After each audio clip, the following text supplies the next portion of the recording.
Alors, Marine, comment est-ce que tu mesures la valeur de ton temps?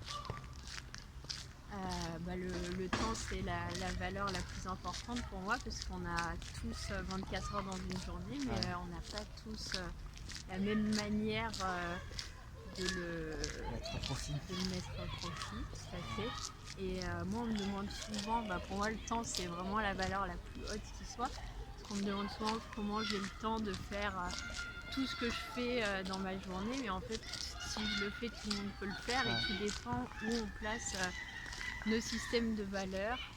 Donc pour moi, mes valeurs hautes, c'est vraiment la connexion, le partage, la transmission aux autres, ce que ouais, je fais avec mes patients, dans le bien-être, dans l'évolution. Donc la ouais. majorité de mon temps, je vais le consacrer à ce projet-là. Ouais.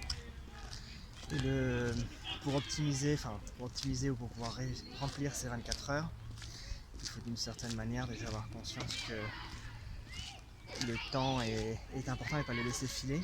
Et alors, comment perçois-tu ton temps ou celui des autres et ta vision par rapport à ça?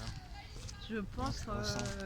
qu'il faut vraiment essayer de compartimentaliser sa Ouais, journée en fonction de nos valeurs et en fonction de notre ressenti et vraiment être dans le moment présent et profiter du temps présent. Parce qu'il y a plein de personnes qui sont soit tiraillées dans le passé avec leurs problèmes du passé ou soit dans le futur, les deux pieds dans le futur ouais. et ils arrivent pas à se mettre dans le présent. Mm. Et en fait, c'est comme ça qu'on passe à côté de sa vie parce que c'est vraiment le temps présent. Donc de se dire, ok, je donne du temps aux autres, ce que Ouais, je fais au cabinet avec mes patients, dans la transmission, le bien-être, mais aussi je vais prendre du temps pour moi, pour être au maximum, pour donner la meilleure version de moi. ouais. Donc avoir du temps pour ses loisirs, aussi pour des voyages. Ah ouais. Et donc c'est comme ça que tu es à 100%, 90%, même 80% à chaque tâche que tu vas faire.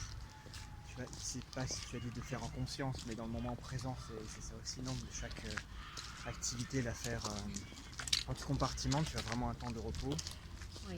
de récupération, tu as vraiment un temps pour donner à tes patients, et tu vas t'impliquer dedans.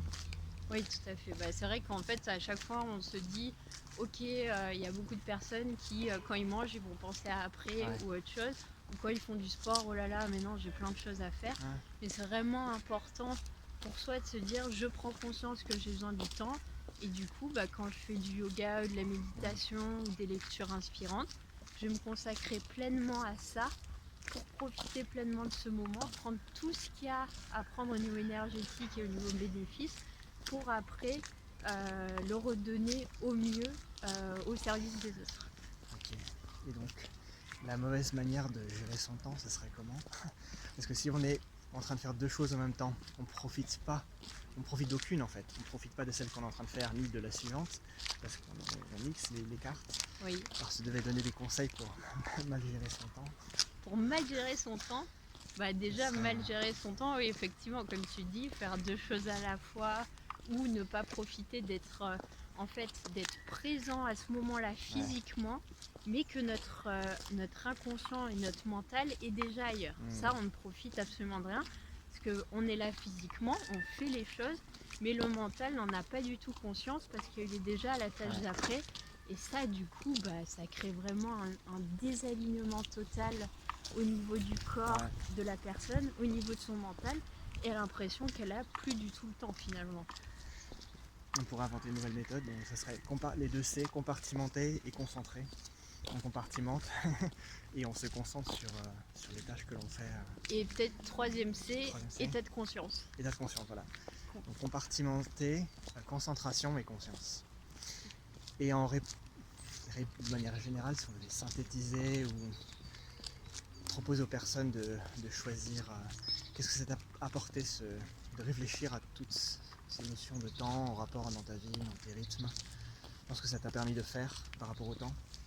Je te remercie pour le questionnaire parce que moi ça m'a montré, en fait j'avais l'impression de courir après le temps, mais ça m'a montré que en fait, j'accorde énormément d'importance au temps depuis assez longtemps, Ouais. que ça remonte à mes études où on me disait mais comment tu as le temps de faire tout ça, comment tu as le temps de réviser et de sortir aussi et d'aussi bien réussir ses exercices, mais les examens, bah ça en fait c'est ok, je vais à la BU, je me mets à fond, j'ai tant d'heures et je vais être récompensée après le soir en me vidant la tête, en sortant, en prenant du temps pour moi pour être encore plus pour avoir encore plus d'énergie et de concentration le lendemain et accomplir la tâche que j'ai à accomplir.